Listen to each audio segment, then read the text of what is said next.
Friends, നമ്മൾ ഇന്ന് പറയുന്നത് ഇംഗ്ലീഷ് എങ്ങനെ എളുപ്പം പഠിക്കാം എന്നതിനെക്കുറിച്ചാണ്. അതിൽ ഇംഗ്ലീഷ് ഡിക്ഷണറി തന്നെ എടുക്കുമ്പോൾ അതിൽ ആദ്യത്തെ അക്ഷരം നോക്കുക, എ എന്നാണ് കാണുന്നത്. അത് ഒരു ഇൻഡെഫിനിറ്റ് ആർട്ടിക്കിളാണ്. അത് ഒരു വൗവൽ സൗണ്ടായിട്ട് ഉപയോഗിക്കുന്നത്, സ്വരാക്ഷരമായിട്ട് ഉപയോഗിക്കുന്നുണ്ട്. എയുടെ ഉപയോഗങ്ങളാണ്. ഇനി അത് മറ്റുള്ള രീതിയിൽ എങ്ങനെയാണ് ഉപയോഗിക്കുന്നത്? എ ബി ഒ, അത് ബ്ലഡ് ഗ്രൂപ്പിൻ്റെ എ ആയിട്ട് ഉപയോഗിക്കുന്നുണ്ട്. അത് സംഗീതത്തിൻ്റെ 6ാമത്തെ അക്ഷരമായിട്ട് ഉപയോഗിക്കുന്നുണ്ട്. അപ്പോൾ എയുടെ ഉപയോഗം എത്രയാണ്?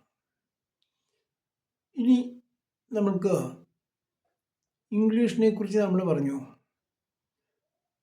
ടെൻസിനെ കുറിച്ചാണ് കഴിഞ്ഞ ക്ലാസ്സിൽ പറഞ്ഞത്. Present tense, past tense, future tense. Present tense എന്ന് പറയുന്നത് ഇപ്പോൾ നടക്കുന്ന ഒരു സംഭവത്തെ കുറിക്കുന്നു. പാസ്റ്റ് ടെൻസ് എന്ന് പറയുന്നത് കഴിഞ്ഞ കാലത്ത് നടന്ന ഒരു സംഭവത്തെ കുറിക്കുന്നു. ഫ്യൂച്ചർ ടെൻസ് എന്ന് പറയുന്നത് ഭാവിയിൽ നടക്കുവാൻ പോകുന്ന ഒരു കാര്യത്തെക്കുറിച്ച് പറയുന്നു. ഇത്രയുമാണ് നമ്മൾ അതിനെക്കുറിച്ച് പറയുന്നത്. എന്നാൽ ആ പ്രസൻറ്റ് ടെൻസിനെ തന്നെ വീണ്ടും നമ്മൾക്ക് 4ആയിട്ട് വിഭജിക്കാം. അതായത് simple present, present continuous, present perfect, present perfect continuous. ഇനി അതിനെക്കുറിച്ച് നമ്മൾ വിശദമായിട്ട് പറയുന്നു. സിമ്പിൾ പ്രസൻറ്റ് എന്ന് പറയുമ്പോൾ ഇപ്പോൾ ഒരു പ്രവൃത്തിയെ കുറിക്കുന്നു. ഹി ഗോസ് ടു സ്കൂൾ, അവൻ സ്കൂളിൽ പോകുന്നു. അപ്പോൾ ഒരു ഹാബിച്വൽ ആക്ഷനെ കുറിച്ച് കാണിക്കുന്നുണ്ട്. Habitual action, he goes to school every day, അവൻ എല്ലാ ദിവസവും സ്കൂളിൽ പോകുന്നുണ്ട്.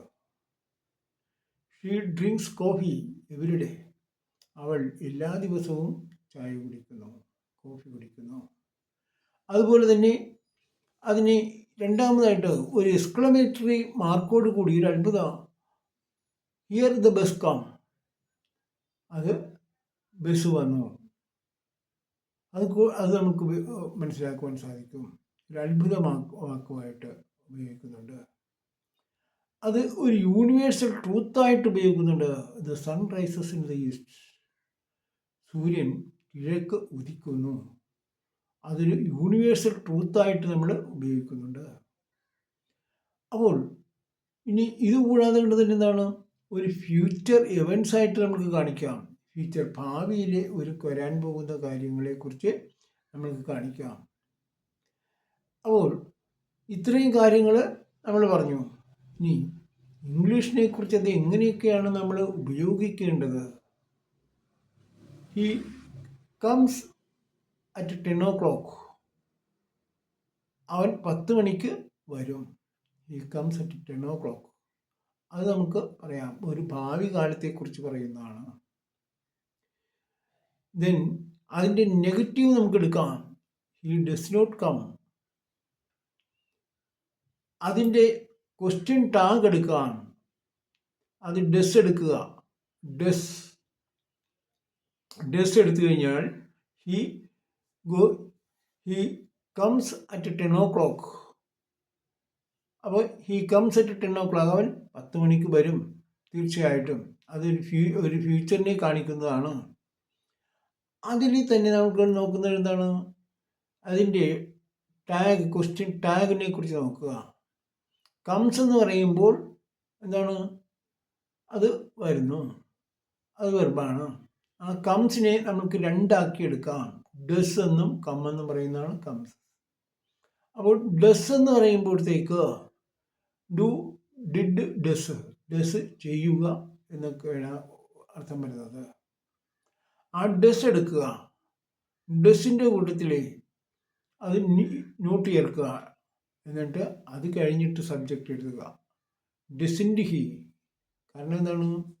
ആ സെൻറ്റൻസിൻ്റെ സബ്ജക്റ്റും അതുപോലെ തന്നെ അതിൻ്റെ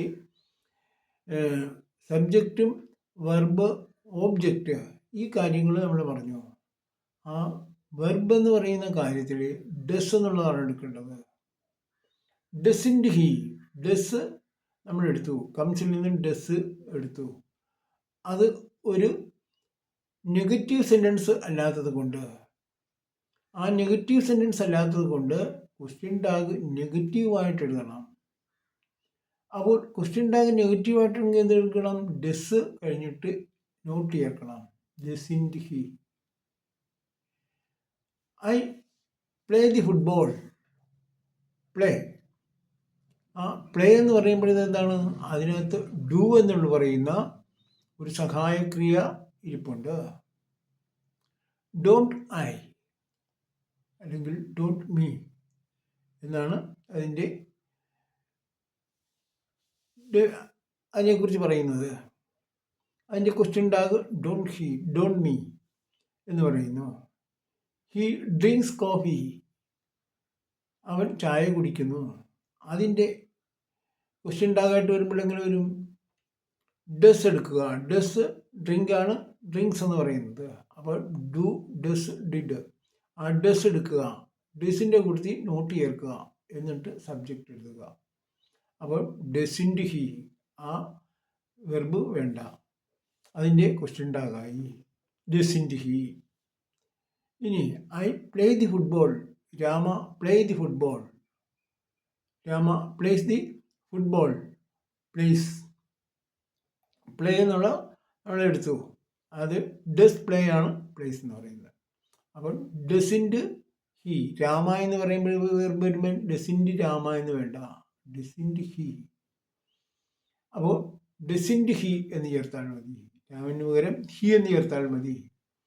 അപ്പോൾ ഡസിൻ്റെ ഹി അതിൻ്റെ ക്വസ്റ്റ്യൻ ടാഗായി. ഇനി ഇതുപോലെ തന്നെ നമ്മൾക്ക് ഏതൊരു വാക്കിനെയും അതിൻ്റെ ക്വസ്റ്റ്യൻ ടാഗ് നമ്മൾക്ക് ഉണ്ടാക്കാം. എന്ത് ചെയ്യണം?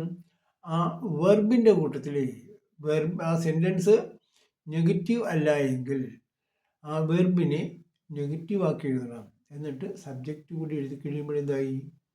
അതിൻ്റെ ക്വസ്റ്റ്യൻ ടാഗായി. ക്വസ്റ്റ്യൻ മാർക്ക് കൊടുക്കണം അതിന് ശേഷം. അപ്പോൾ ഇത്രയുമാണ് നമ്മൾക്ക് ഇന്ന് പഠിക്കുവാനുള്ളത്. ഇതുപോലെ എല്ലാ ക്ലാസ്സിലും നമ്മൾ ശ്രദ്ധിച്ചെന്നാൽ വളരെ നിസ്സാരമായിട്ട് നമ്മൾക്ക് ഇംഗ്ലീഷ് പഠിക്കാം. ഓരോ വാക്കിനെക്കുറിച്ചും, ഓരോ അക്ഷരങ്ങൾ എങ്ങനെയാണ് ചേർക്കുന്നത്, ഓരോ വാക്കുകൾ എങ്ങനെയാണ് രൂപാന്തരപ്പെടുന്നത് എന്നുള്ള കാര്യങ്ങളെല്ലാം തന്നെ നമ്മൾ വളരെ സാവധാനത്തിൽ നമ്മൾ പറഞ്ഞു മനസ്സിലാക്കും. അത് നിങ്ങൾ ഫോളോ ചെയ്യുകയാണെങ്കിൽ തീർച്ചയായിട്ടും ഇംഗ്ലീഷ് എഴുതുവാനും ഇംഗ്ലീഷ് പഠിക്കുവാനും നമ്മൾക്ക് എളുപ്പമാകും. ഒരു പരീക്ഷയ്ക്കൊക്കെ ചെന്ന് കഴിഞ്ഞാൽ, ഇൻ്റർവ്യൂവിനൊക്കെ ചെല്ലുമ്പോൾ തീർച്ചയായിട്ടും ഇംഗ്ലീഷ് നമുക്ക് കുറേയൊക്കെ വശമായിരിക്കണം. അല്ലെങ്കിൽ നമ്മൾ ചിലപ്പോൾ ആ ഇൻ്റർവ്യൂവിൽ ഔട്ടാകും. അപ്പോൾ കേന്ദ്ര ഗവൺമെൻറ്റിൻ്റെയും അതുപോലെ തന്നെ മറ്റുള്ള നമ്മുടെ സ്റ്റേറ്റ് ഗവൺമെൻറ്റിൻ്റെയും എല്ലാം തന്നെ ഇൻ്റർവ്യൂവിന് പോകുമ്പോൾ കുറച്ചൊക്കെ നമ്മൾ ഇംഗ്ലീഷ് അറിഞ്ഞിരിക്കണം. എങ്കിൽ മാത്രമേ നമ്മൾക്ക് ജോലിയിൽ പ്രവേശിക്കുവാനുള്ള അർഹത നേടുവാൻ സാധിക്കുകയുള്ളൂ. അതുകൊണ്ട് എല്ലാവരും കമൻറ്റ് ചെയ്യുവാനും ലൈക്ക് ചെയ്യുവാനും സബ്സ്ക്രൈബ് ചെയ്യുവാനും മറക്കരുതേ എന്ന് ഒരിക്കൽ കൂടി പറഞ്ഞുകൊണ്ട് നമ്മൾ ഇന്നത്തെ ക്ലാസ് പര്യവസാനിപ്പിക്കുന്നു. എല്ലാവർക്കും നന്ദി, നമസ്കാരം.